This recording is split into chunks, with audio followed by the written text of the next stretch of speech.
G'day and welcome to another video with Better Pics. Hope this finds you well. Today we're having a look at the color tab or the color panel within Adobe Camera Raw. We've got a couple of images here that I photographed in Rome and two very different lighting situations to help us really understand what this panel does and what it can do for us. Alright, so let's have a look at the panel first. You can see that we've got a white balance option here with a little drop down box. It's currently set to as shot, but we've also got options for auto, daylight, cloudy, shade, tungsten, fluorescent, flash and custom. Now what that basically does is allows us to set the white balance or the color to a predetermined value that has been, I guess, given as an option by Adobe. Now underneath, you can see temperature, tint, vibrance, and saturation. And the temperature and tint is basically being determined by what setting we set up here. Now, we can go to one of these predetermined values, or we can simply adjust the temperature ourselves, as you can see I'm doing there. All right, now the advantage is, and there's advantages to both ways to go, with white balance is you can set it to something that matches where the image was shot. So for example, with this image, it was shot in daylight, so we're just going to adjust it. Hasn't changed much because it was shot with the correct white balance at the time. So that looks like an image, or that looks like a result with the color that we would expect to see if the color has been correctly adjusted.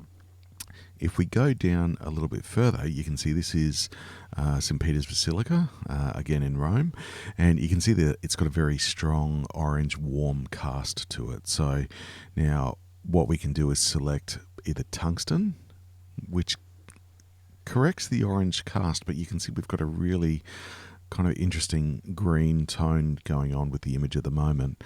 Or we can go with fluorescent, which is probably closer to what I would use. Now, the reason this is happening is because in this situation there's a lot of mixed lighting, whereas with the first image we're just looking at one source of light, and that's the sun. So if we go back to this image, you can see the fluorescent has given us the predetermined value of fluorescent has given us a better result.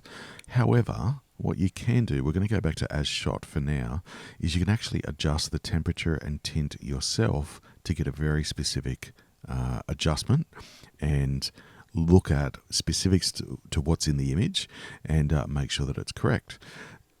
Exactly the same thing is happening when you choose one of these predetermined. It's selecting a specific temperature and tint value. However, as it's predetermined, it's doing the best possible job that it can based on what your selection is.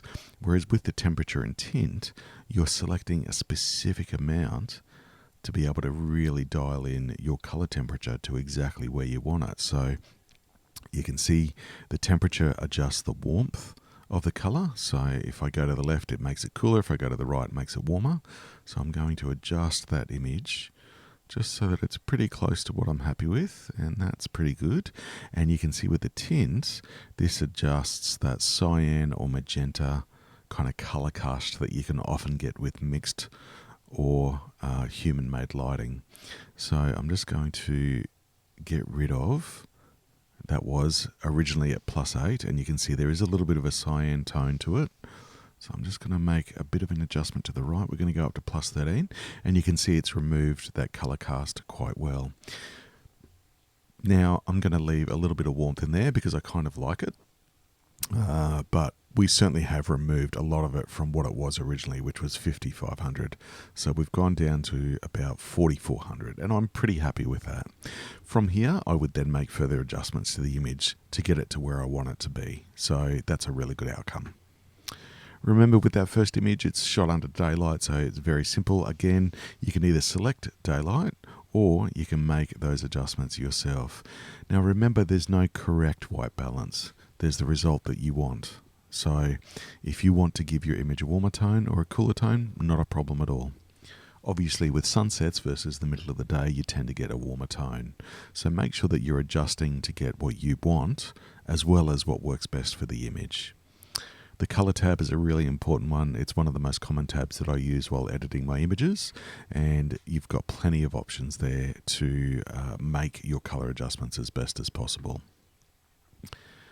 Now, if we have a look at this image, another option is that we can actually select, we're going to go back to as shot, we can actually select a white balance dropper or a white balance tool. And now if I select that, we can click on a part of the image and it's going to make an adjustment based on neutral grey or a neutral tone of colour. Now you can see with this image it hasn't really worked very well because it's given us a very cool result because it's not taking into consideration the entire image and it's only looking at that point source of colour selection that I've made. So very important. It's a great tool and it has its place, but it doesn't always work. So that's okay. We can make those adjustments up to 4400, which is what I was pretty happy with. And we are good to go. We're just going to adjust that tint back down as well because it's a little bit too magenta to about 13. I'm pretty happy with that. Excellent. Thanks as always for stopping by. I hope this video has been helpful. Of course, any questions are welcome in the comments below. And we look forward to seeing you next time. Take care.